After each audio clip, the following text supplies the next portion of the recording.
తెలంగాణ సాయుధ రైతాంగ పోరాటము తెలంగాణ రాష్ట్రంలో నైజాము సర్కారుకు మరియు భూస్వాములకు రజాకార్లకు మరియు భూస్వాములకు అండగా ఉండేటువంటి రౌడీలకు గూండాలకు సాగినటువంటి ఆ పోరాట కాలాన్ని రావి నారాయణ రెడ్డి ఇది కమ్యూనిస్టు ఉద్యమానికి స్వర్ణయుగం అని తన యొక్క బయోగ్రఫీలో రాసుకున్నటువంటి చరిత్రను ఇవాళ మనం చూస్తున్నాము. ఎందుకనంటే తెలంగాణ ఆ యొక్క రాష్ట్రము ఈ యొక్క సాయుధ రైతాంగ పోరాటానికి సంబంధించి అప్పటి వాళ్ళు ఇప్పుడు కూడా కమ్యూనిస్టు పార్టీ ఉన్నప్పటికీ కూడా ఇక్కడ స్వాతంత్రం వచ్చిన తర్వాత సిపిఐ రాష్ట్ర నాయకత్వం సెప్టెంబర్ 11, 1947కు ఒక తీర్మానం ప్రవేశపెట్టింది. మరియు తన యొక్క క్యాడర్ మొత్తానికి కూడా సాయుధ పోరాటాన్ని కొనసాగించాలని ఖచ్చితంగా పిలుపునిచ్చింది.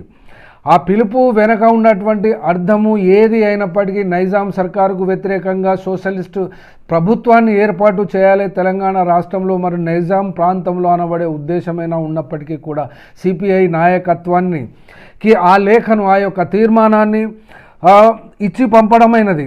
ఎక్కడికి బాంబే పంపించి అప్పుడు ఉన్నటువంటి ఆ నేషనల్ కార్యదర్శి అయినటువంటి అతన్ని హ్యాండ్ ఓవర్ చేయవలసినటువంటి అవసరాన్ని గుర్తించి ఆ యొక్క పోరాటము అనగా స్టేట్ కౌన్సిల్ కమ్యూనిస్ట్ పార్టీ వాళ్ళు చెప్పినట్టుగా ఉండెను. కానీ ఇక్కడ సాయుధ రైతాంగ పోరాటానికి సంబంధించినటువంటి భూములు ఎవరి చేతిలో ఉండేవి అని కనుక చూస్తే నైజాము స్టేట్ యొక్క 10% ఉన్నటువంటి భూముల్లో 10% డైరెక్ట్గా నైజాం సర్కార్ ఆధీనంలో ఉండేది.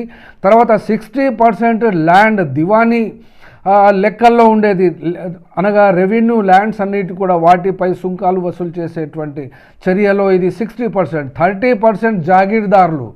ఈ జాగీర్దారుల వ్యవస్థలో ఉండేటువంటి వాళ్ళు అప్పుడు అగ్రకులాలకు చెందినటువంటి వాళ్ళు రెడ్డిస్ రావుస్ వాళ్ళే ఉన్నప్పటికీ ఇక్కడ జూలై 4, 1946లో మొదలైనటువంటి దొడ్డి కొమరయ్య హత్య ద్వారా ఈ యొక్క 40,000 ఎకరాలు కలిగి ఉన్నటువంటి విష్ణూరు రామచంద్రారెడ్డి పేరు ఇప్పటికీ చాలామందికి తెలుసున్నప్పటికీ కూడా ఆ యొక్క సాయుధ రైతాంగ పోరాటము సాగించినటువంటి కాలము 6,000 గ్రామాలు మరియు అందులో 4 జిల్లాలు ముఖ్యమైనవి. ఈ 4 జిల్లాలలో కమ్యూనిస్టుల ఆధీనంలోకి పరిపాలన వెళ్ళిపోయింది అని అప్పటి సయ్యద్ అహ్మద్ అల్ ఎద్రూస్ ఒక సైనికాధికారి కూడా అక్కడ తర్వాత కాలంలో చెప్పుకోవడం జరిగింది.